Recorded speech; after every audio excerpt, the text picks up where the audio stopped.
सभी को मेरे तरफ से ओम नमः शिवाय। सावन का पवित्र महीना चल रहा है। हम शिवजी महाराज से क्या सीख सकते हैं और अपने जीवन में क्या बदलाव ला सकते हैं। उसके जैसे तो नहीं कर सकते, लेकिन उनके बताए हुए मार्ग पद चिन्हों पर चलने का प्रयास जरूर करना चाहिए हम सभी को, जो हमारे लोकमय का सबसे बड़े प्रतीक हैं। हमने कभी गौर किया है कि जब समुद्र मंथन के समय कालकूट नामक विष निकला था, तो आखिर भगवान शिव को ही पान करने के लिए क्यों कहा गया था? और भगवान शिव ने उसे पान किया तो उसे अंदर क्यों नहीं लिया? अपने गले तक ही उसे क्यों रखा? इसके पीछे भी रीजन है।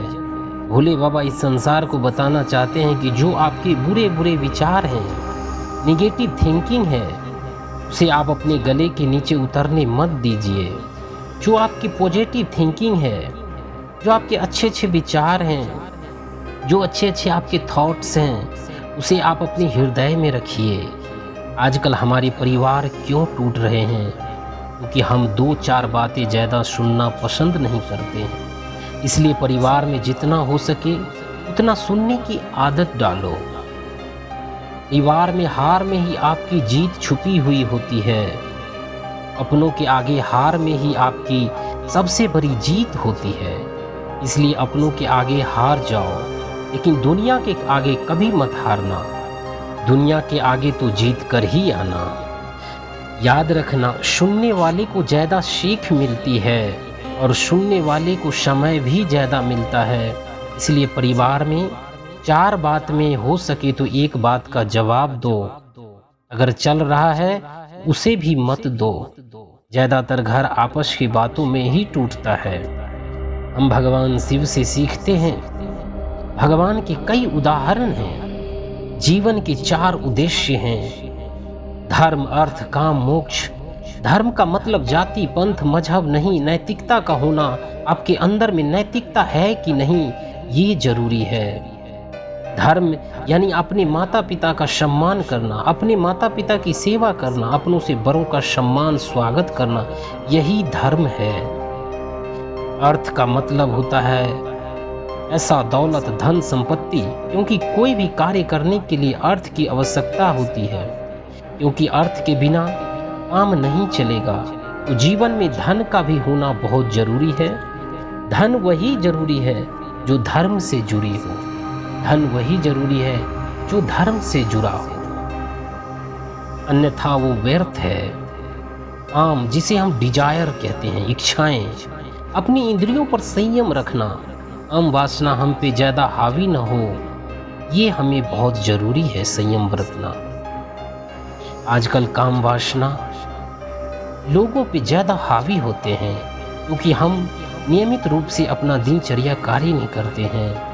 आध्यात्मिक ज्ञान, भौतिक ज्ञान के साथ साथ आध्यात्मिक ज्ञान भी ग्रहण करना चाहिए।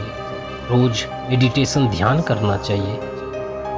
इससे काम वासना हम पे हावी ज़्यादा नहीं होता है। और मोक्ष का मतलब होता है भगवान को पाना, और भगवान को पाना इतना आसान नहीं है। इसे हम भक्ति प्रेम से ही भगवान को पा सकते हैं। जब शिकागो में विवेकानंद से कहा था एक महिला ने, एक तो आपके कपड़े ठीक नहीं हैं, एक वक्ता के योग्य विद्वान के कपड़े नहीं हैं, तो मेरे विवेकानंद जी ने कहा था, देवी जी मुझे क्षमा करें, मैं उस देश से आया हूँ जहाँ मनुष्य चरित्र से बड़ा बनता है, कपड़ों से बड़ा नहीं। आपका साधना कितना बड़ा है, इससे बड़ा बनता है। आपकी संस्कृति में एक दर्जी सज्जन बनाता है, लेकिन हमारी संस्कृति में चरित्र सज्जन बनाता है। और हमारे जो सबसे बड़े साधक हैं, उसके पास तो कपड़े ही नहीं हैं। जो सबसे बड़े तपस्वी हैं, जिसने लोक मंगल के लिए पूरी पृथ्वी का जहर अपने कंठ में धारण किया, वो बिना वस्त्र के ही एक मृग छाल लपेटे, हाथ में डमरू लिए और बैठ गए हिमालय कैलाश पे। वो हमारे लोकमय का सबसे बड़ा प्रतीक है। विवेकानंद जी कहते हैं, जो व्यक्ति 24 घंटा में अगर 15 मिनट भी नहीं निकाल पाता है भक्ति के लिए, उसका महानता खत्म हो जाता है। याद करो हमारे पूर्वज क्या थे और हम क्या है और क्या होंगे। हम पूर्वज का संतान है, राम कृष्ण का संतान है। जो भोले बाबा का थोड़ी सी उदाहरण से आपको बताया, अगर इसमें से कोई बात आपको अच्छी लगे हो, इसे ज़रूर एक्सेप्ट करिएगा। अपना और अपना परिवार का ज़रूर ख्याल रखें, अपनों से बड़ों का सम्मान ज़रूर करें।